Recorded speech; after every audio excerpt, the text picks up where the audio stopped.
नमो नमः। संस्कृत ज्ञान शिक्षा में आप सभी का हार्दिक अभिनंदन है। प्यारे दोस्तों, प्यारे विद्यार्थियों, यह पाणिनि बैच की 71 नंबर की क्लास है प्यारे साथियों। और इससे पहले हमने संख्या ज्ञानम कंप्लीट किया था, जो एक ही क्लास में मैंने 1 से लेकर के 100 तक, 100 से भी मैंने क्या नाम है हजारों में, लाखों में, करोड़ों में और अरबों में संख्याओं का ज्ञान करवाया था। और आज हम पढ़ने वाले हैं समय लेखनम। जो हम जो हिंदी में समय बताते हैं, इसको संस्कृत में किस तरीके से बताते हैं। और ये कम से कम 4-5 नंबर का स्कूल लेवल पे भी आता है, और जो कंपटीशन लेवल होता है वहां भी समय लेखन आता है। तो चलिए आज पढ़ते हैं। एक ही क्लास में हम सारा कंप्लीट करेंगे। लेकिन प्यारे साथियों, यदि आप मेरे चैनल पर नए हैं तो मेरे चैनल को लाइक शेयर और सब्सक्राइब जरूर किया करो आप, है ना। वीडियो देखने के बाद कर दिया करो, लेकिन करना जरूर है आपको, है ना। चलिए, सामान्य अर्थात पूर्ण बजना ये होता है कि जैसे मान लीजिए कोई घड़ी है, उसमें क्या होता है कि घड़ी की बड़ी सुई 12 अंक पे हो और छोटी सुई किसी भी अंक के जस्ट सामने हो, तो उस अंक के क्या बच जाते हैं, पूर्ण बच जाते हैं, अर्थात फिक्स बच जाते हैं। बड़ी सुई कहाँ होनी चाहिए, 12 अंक पे होनी चाहिए। छोटी सुई किसी भी अंक के सामने होनी चाहिए, तो उसके क्या बच जाते हैं, पूर्ण बच जाते हैं। देखिए यहां दे रखा है, जैसे 1 दे रखा है तो क्या हो जाएगा, एक वादनम। और 2 दे रखा है तो क्या हो जाएगा, द्विवादनम। 3 बज रहे हैं तो क्या होगा, त्रिवादनम। और 4 है तो क्या हो जाएगा, चतुर्वादनम। ठीक है। या 5 है तो क्या हो जाएगा, पंचवादनम। 6 है तो क्या हो जाएगा, या तो षट लिख दो या षडवादनम। और यह क्या हो जाएगा, सप्तवादनम। और यहाँ क्या होगा, अष्टवादनम। यह क्या हो जाएगा, नववादनम। यानी 9 बज रहे हैं तो क्या होगा, नववादनम। यहाँ 10 बज रहे हैं तो क्या हो जाएगा, 10वादनम। और यहाँ क्या हो जाएगा, 11 बज रहे हैं तो क्या हो जाएगा, एकादश वादनम। ये 12 बज रहे हैं तो क्या हो जाएगा, द्वादश वादनम। ठीक है। यानी एक वादनम, द्विवादनम, त्रिवादनम, चतुर्वादनम, पंचवादनम, षट या षडवादनम, सप्तवादनम, अष्टवादनम, नववादनम, 10वादनम, एकादशवादनम, द्वादशवादनम। ठीक है। अब है यहाँ पर सपाद अर्थात सवा बजना। क्या होता है, सपाद अर्थात सवा बजना। देखिए, यानी 1:15 है। 1:15 है तो क्या होगा, 15 मिनट को सवा, देखिए मैं घड़ी करें, सवा बज जाते हैं। अर्थात जिस सवा की संस्कृत क्या होती है, सपात। जैसे 1:15 है तो क्या हो जाएगा यहाँ पर,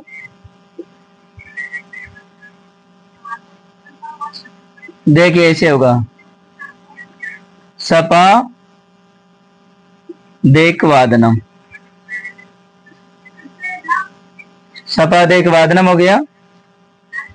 और यह क्या हो जाएगा, जैसे 2:15 है, 2 क्या हो रहे हैं, 15 मिनट। तो देखिए सपाद द्विवादनम, क्या हो जाएगा, सपाद द्विवादनम। और यह क्या हो जाएगा,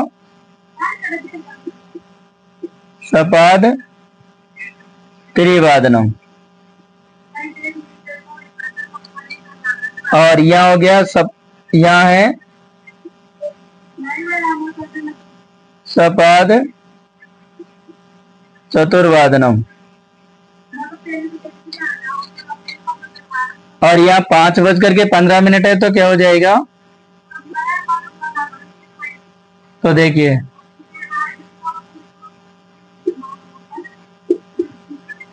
सपाद पंचवादनम, और यह हो जाएगा 6:15 है, तो क्या हो जाएगा सपाद षटवादनम। और यहां हो जाएगा 7:15 है, तो क्या हो जाएगा सपाद सप्तवादनम। और यहां क्या हो जाएगा 8:15 है, तो क्या हो जाएगा सपाद अष्टवादनम। क्या हो जाएगा सपाद अष्टवादनम। अब देखना यहां हम इस तरीके से, आपको ध्यान में रखना, एक चीज ध्यान में रखना, देखिए इसमें और इसमें कोई अंतर नहीं है, सिर्फ आपको करना क्या है कि जो यहाँ सवा बज रहे हैं, जो 15 मिनट ऊपर हो रही है सवा बज रहे हैं, यदि घड़ी की बड़ी सुई 15 यानी 15 मिनट दर्शाए यानी 3 पर हो, घड़ी की बड़ी सुई कहां पर हो 3 पर हो, और छोटी सुई किसी भी अंक से थोड़ी सी आगे हो, तो उसके क्या बच जाएंगे सवा बच जाएंगे। क्या बच जाएंगे सवा बच जाएंगे। ठीक है, तो देखिए सवा की संस्कृत पहले लिखना सपाद, और बाकी रूप उसी तरीके से चलेंगे, सारे सेम बनेंगे। सपाद एक वादनम, सपाद द्विवादनम, सपाद त्रिवादनम, सपाद चतुर्वादनम, सपाद पंचवादनम, सपाद षटवादनम और सपाद सप्तवादनम, सपाद अष्टवादनम। और 9:15 तो देखिए इस 15 मिनट की संस्कृत पहले लिखेंगे हम, तो क्या होगा सपाद, क्योंकि सवा बज रहे, तो सपाद नववादनम। क्या हो जाएगा सपाद नववादनम। ठीक है, ये हो गया। यहां है सपाद 10वादनम। ठीक है, और यहां क्या हो जाएगा, जैसे 11:15 है, तो क्या होगा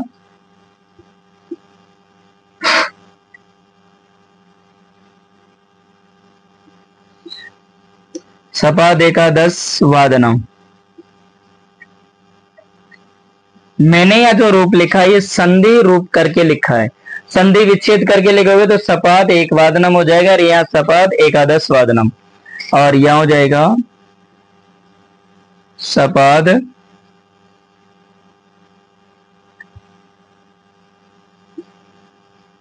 द्वादश वादनम।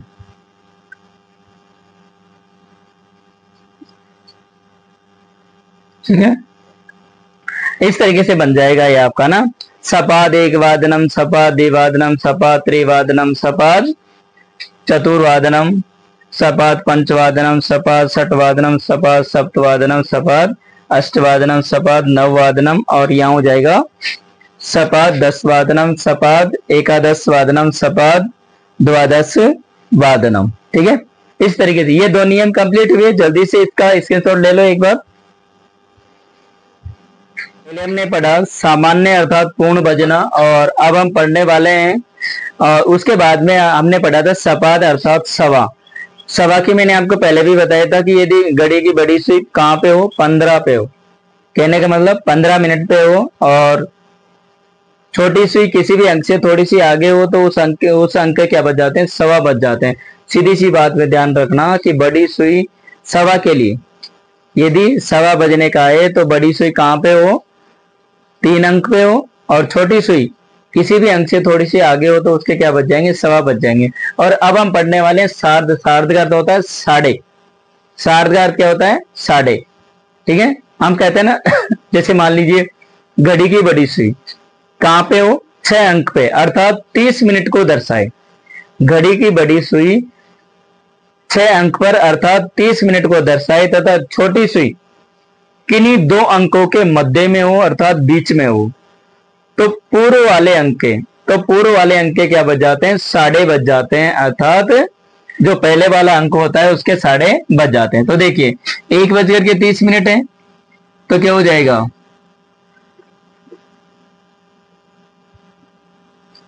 सार्धेक वादनम। और यहां क्या हो जाएगा, सार्ध द्विवादनम। यह हो जाएगा सार्ध त्रिवादनम।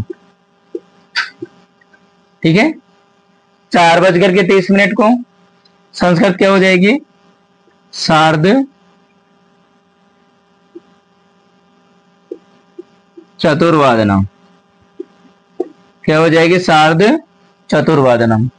और 5:30 तो क्या हो जाएगी, इसमें भी वही है जैसे हमने देखिए फर्स्ट वाला एक बार सामान्य वाला याद हो जाए, फिर जैसे जैसे सवा के लिए तो सवाद आगे लगा दो, और सार्ध यानी साढ़े के लिए सार्ध आगे लगा दो, और पौने का जो पढ़ेंगे हम आगे पढ़ेंगे। तो देखिए यह हो जाएगा सार्ध पंचवादनम। और यह हो जाएगा सार्ध षटवादनम, षट या षटवादनम, ठीक है, जो भी आप। और यहां क्या हो जाएगा, सार्ध सप्तवादनम। और यहां हो जाएगा सार्ध अष्टवादनम। यदि इसको हम मिलाए तो सार्धाष्टवादनम हो जाएगा ये, ठीक है। चलिए अब है यहाँ पे 9:30 है तो क्या हो जाएगा, पहले सार्ध लिखते हैं तो क्या बनेगा, सार्ध नववादनम। और यहां क्या हो जाएगा, सार्ध 10वादनम। 11:30 है तो क्या हो जाएगा, सार्ध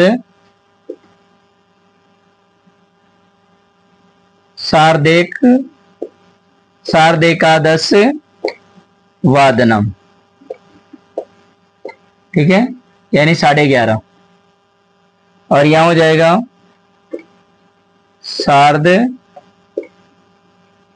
द्वादश वादनम। ठीक है, इस तरीके से हो जाएगा। बस आपको कुछ नहीं करना है कि यदि फिक्स बजने में तो एक वादनम द्विवादनम, और 1:15 में क्या होता है, सपाद होता है, सवा हो जाता है, तो सवा को आगे लगा दो, बाकी रूप उसी तरीके से। सार्ध में क्या होता है कि जो साढ़े की संस्कृत क्या होती है, सार्ध होती है। इसमें क्या होता है कि बस पीछे तो वही रहेंगे, ओनली आगे क्या लगाना है, सार्ध लगाना है। ठीक है, अब हम देखिए सार्ध एक वादनम, सार्ध द्विवादनम, सार्ध त्रिवादनम, सार्ध चतुर्वादनम, और सार्ध पंचवादनम, सार्ध षट या षडवादनम, सार्ध सप्तवादनम, और सार्ध अष्टवादनम, सार्ध नववादनम, सार्ध 10वादनम, सार्ध एकादशवादनम, सार्ध द्वादश वादनम। ठीक है, आगे देखना आप पादोन क्या हो जाएगा, पादोन। पादोन का अर्थ होगा पूर्ण, पूर्ण बजना। पूर्ण बजने की संस्कृत क्या होती है, पादोन होती है ना। देखिए जैसे 12:45 को दर्शाए, इसकी यदि मैं आपको बताऊं तो ध्यान देना कि जब यदि घड़ी की सुई 45 बड़ी घड़ी की बड़ी सुई 45 मिनट को दर्शाए और छोटी सुई किसी भी अंक के 1/4 भाग में हो तो उसके आगे उसके क्या बच जाते हैं, पूर्ण बच जाते हैं। कैसे कि जैसे मान लीजिए 12:45 है तो इसको हम कहते हैं 1:45 हो गया। 1:45 तो हम कहते हैं कि 1:45 हो गए। तो इसकी संस्कृत में आपको लिखवा रहा हूं, ध्यान देना। जैसे 12:45 को दर्शाए तो 45 मिनट को दर्शाए तो पहले इसकी संस्कृत क्या लिखना, पादोन। जैसे 30 को क्या कहते हैं, सार्ध। सार्ध भी होगा ये, यानी 1:30 तो क्या हो जाएगा, सार्ध। साढ़े बजेगा तो सार्ध एक वादनम। यहां भी कुछ नहीं करना, हमें क्या करना है, देखिए पादों ने कुवादनम। यानी 12:45 हो गया। पादोनेक वादनम।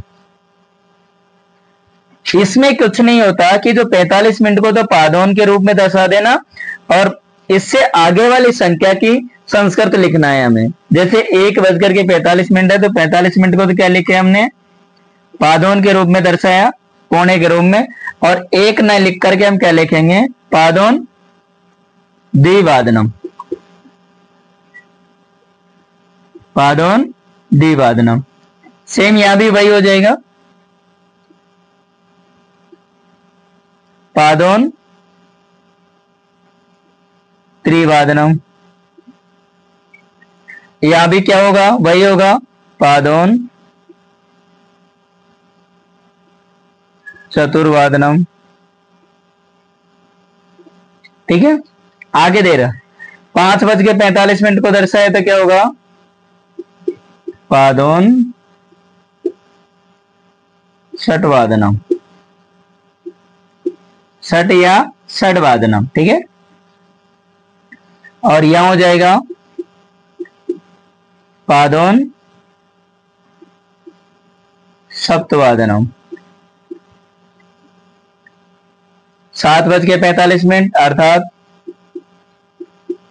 पादोन अष्टवादनम। और यहां क्या हो जाएगा, 8:45 को दर्शाए तो क्या हो जाएगा, पादोन नववादनम। ठीक है, यहां क्या 9:45 को दर्शाए तो क्या हो जाएगा, पादोन 10वादनम। और 10:45 को दर्शाए तो क्या हो जाएगा, पादो ने का 10वादनम। और यहां क्या हो जाए 11:45 को तो क्या होगा, पादोन द्वादश वादनम। ठीक है, इस तरीके से ये 4 नियम मैंने बताए। जब पूर्ण बजना, सामान्य बजना, और उसके बाद में सवा अर्थात सपाद, साढ़े की संस्कृत सार्ध, और पौने की संस्कृत पादोन। ठीक है, 4 नियम कंप्लीट हुए, जिससे 4 तरीके से हम समय लेखन बताते थे। अब एक स्लाइड और है जिसमें सारा समय लेखन कंप्लीट हो जाएगा। हमने 4 नियम बताए और अब हम पढ़ने वाले हैं कि देखिए, मैंने कहा था ना, मेरी क्लास यदि आप देख लेंगे तो देखना एक ही क्लास में मैं सारा समय लेखना आपको कंप्लीट करवा दूंगा। मिनटों की भी मैं आपको संस्कृत बताऊंगा, क्योंकि आप ज्यादा हो रहे तो उस तरीके से भी आप बता सकते हैं। देखिए, जैसे 8:10 को बताना होता है, यानी एक ये उदाहरण दे रहा हूं कि जब 8:10 को बताना होता है तब पूर्णांक समय से पहले क्या लिखा जाता है, मिनट की संख्या लिखी जाती है। क्या लिखी जाती है, मिनट की संख्या लिखी जाती है। उसके बाद मिनट की संस्कृत लिखी जाती है, फिर उत्तर शब्द लगाकर समय बताते हैं। देखिए, जैसे 8:10 है, ठीक है। अब यहां देखिए, पहले मैंने आपको बताया कि पहले मिनट की संस्कृत 10 मिनट हो रही है तो क्या होगा, 10 लिख दिया हमने, और फिर मिनट की संस्कृत लिखो तो पल हो गई। अब 8 बजे अधिक है तो अधिक में क्या लिखेंगे, उत्तर हो जाएगा, और क्या हो जाए फिर अष्टवादनम। यानी अब हम कह सकते हैं कि यदि घड़ी में 8:10 हो रही हो तो हम कह सकते हैं कि 10 पल उत्तर अष्टवादनम। ठीक है, चलिए, जैसे 2:05 को क्या कहेंगे, वही सेम, पहले मिनट की संस्कृत लिख दो, पहले मिनट की संख्या लिखो, फिर मिनट की संस्कृत लिख दो, फिर उत्तर लगा दो, और फिर द्विवादनम, यानी पंच पलोत्तर द्विवादनम, यानी 2:05। 10:25 है तो क्या होगा, पहले मिनट की संख्या लिखो, पंचविंशति हो गया, फिर मिनट की संस्कृत लिख दो, पल, फिर उत्तर लगा दो क्योंकि अधिक है ना, फिर लिख दो 10वादनम, यानी पंचविंशति पल उत्तर 10वादनम, यानी 10:25। आगे दे रखा कि 4:55 को हम कहते हैं ना भाई 5 मिनट में, यानी 5 बजने में 5 मिनट कम है, ऐसे कहते हैं डायरेक्ट हम। तो देखिए क्या हो जाएगा, इसमें भी वही प्रक्रिया है, बस इसमें क्या करना है कि यहाँ उत्तर लगाते हैं, इसमें न्यून लगाना, न्यून, न्यून यानी कम। मिनट की संस्कृत पल भी होती है और कला भी होती है, दोनों ही प्रयोग कर दी मैंने, है ना। तो देखिए पंच कला न्यून पंचवादनम, यानी पांच बजने में 5 मिनट कम है। आगे 8:50 हो रही है, तो देखिए हम कहते हैं ना, इसको भी उसी में लेंगे, न्यून में लेंगे, कि जब हम 8:50 होती है तो हम कहते थे कि 9 बजने में 10 मिनट शेष है, यानी कम है। तो देखिए वही 10 कितने मिनट शेष है, 10, तो 10 लिख दी मैंने, मिनट की संस्कृत लिख दी, न्यून लिख दिया, और नववादनम यानी 9 बजने में 10 मिनट कम है। आगे दे रखा है कि 9:55 को, तो देखिए अब इसको हम कहेंगे कि 10 बजने में 5 मिनट कम है, तो क्या हो जाएगा, वही मिनट की संख्या लिख दो, मिनट की संस्कृत, फिर न्यून लगा दो और 10 वादनम हो जाएगा, यानी पंचकला न्यून 10 वादनम। ठीक है, यानी 10 बजने में 5 मिनट कम है। तो प्यारे साथियों, मैंने आपको कहा था कि एक ही क्लास है, सबसे सरल विधि है, इससे कोई सरल विधि नहीं हो सकती है समय लेखनम की। ठीक है, और हर एग्जाम में आता है, सबसे इजी टॉपिक होता है ये। तो प्यारे साथियों, मिलते हैं अगली क्लास में, अगले वीडियो में, तब तक के लिए जय तु भारतम, जय तु संस्कृतम।